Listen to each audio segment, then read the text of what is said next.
बिस्मिल्लाहिर्रहमानिर्रहीम बिस्मिल्लाहिर्रहमानिर्रहीम। अस्सलाम वालेकुम। जहाँ रहें खुश रहें, आबाद रहें, फूलों की तरह हंसते और मुस्कुराते रहें।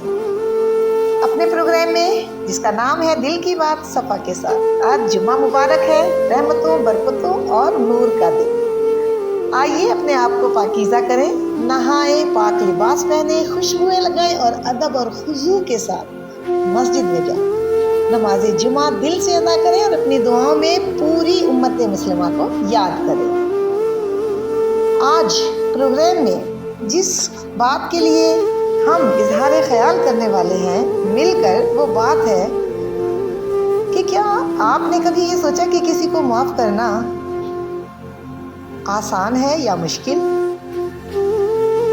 माफ़ तो कर देते हैं, मगर दिल के किसी कोने में अभी भी वही दर्द सांस लेता हुआ क्यों महसूस हो रहा है?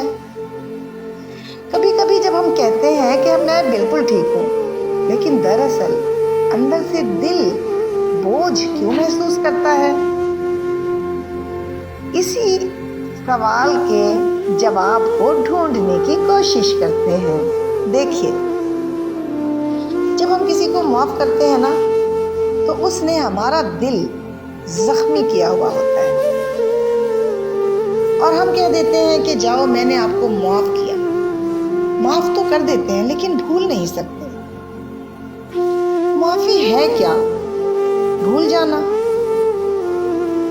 असल माफ़ी ये नहीं है कि आप किसी इंसान को उसके दर्द के साथ याद ही ना करें, बल्कि ये है कि जब उसका ख्याल आए तो अपने दिल में गुस्सा, कीना और बद्दुआ ना लेकर आए। दिल से बस इतना ही कहें कि या अल्लाह, मैं तेरे लिए ही माफ़ करता हूँ। अल्लाह पाक फरमाते हैं कि जो बंदा माफ़ करता है ना, वो उसका अजर मेरे पास है। यानी माफ़ी का इनाम बंदे के हाथ में नहीं, रब के हाथ में है। और रसूल पाक सल्लल्लाहु अलैहि वसल्लम ने फरमाया कि तुम में से सबसे ज़्यादा बहादुर वो है जो गुस्से के वक्त अपने आप पर काबू रखे। तो जब हम किसी को माफ़ करते हैं तो दरअसल अपने ही साथ भलाई कर रहे होते हैं, क्योंकि माफ़ी देने वाला इंसान जीता है और कीना रखने वाला जलता है। अब ये फैसला हमारे ऊपर है कि हम जीना चाहते हैं या जलना। अच्छा, अब आगे हमें ये एक मरहला आता है कि जिस शख्स को हमने माफ़ कर दिया है उसके साथ ताल्लुकात कैसे रखे जाएं? आया उससे बात की भी जाए या बस अब किनारा कशी इख्तियार कर ली जाए? देखिए, इस्लाम में दो बातें हैं। एक तो दिल से माफ़ करना, कर सकते हो तो कर दो, वरना दूसरी माफ़ी की शर्त यह है कि एहतियात से मामला रखना उसके साथ। अगर कोई शख्स बार बार आपको नुकसान देता है ना, तो इससे फासला रखना गुनाह नहीं है, बल्कि दानाई है।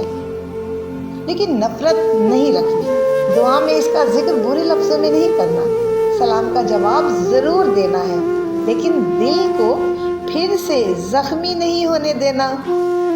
माफ़ करके ताल्लुक़ महदूद रखा जा सकता है, क्योंकि मकसद ताल्लुक़ निभाना था ही नहीं। हमारा तो मकसद अपने ही दिल को सुकून देना था।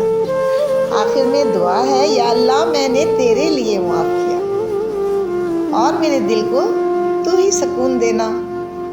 फिर आप देखिएगा कैसे आपका दिल हल्का हो जाता है और आँखों में नूर आ जाता है, क्योंकि माफ़ी कमज़ोरी नहीं होती, ये तो ईमान की ताकत होती है। जब हम किसी को माफ़ करते हैं तो दरअसल हम अपने ही हाथ से अपने ही दिल को आज़ाद करते हैं। अच्छा लगे सब्सक्राइब कीजिएगा, शेयर कीजिएगा, लाइक कीजिएगा। अपना बहुत ख्याल रखिएगा। दोबारा से जुम्मा मुबारक। अल्लाह हाफिज़।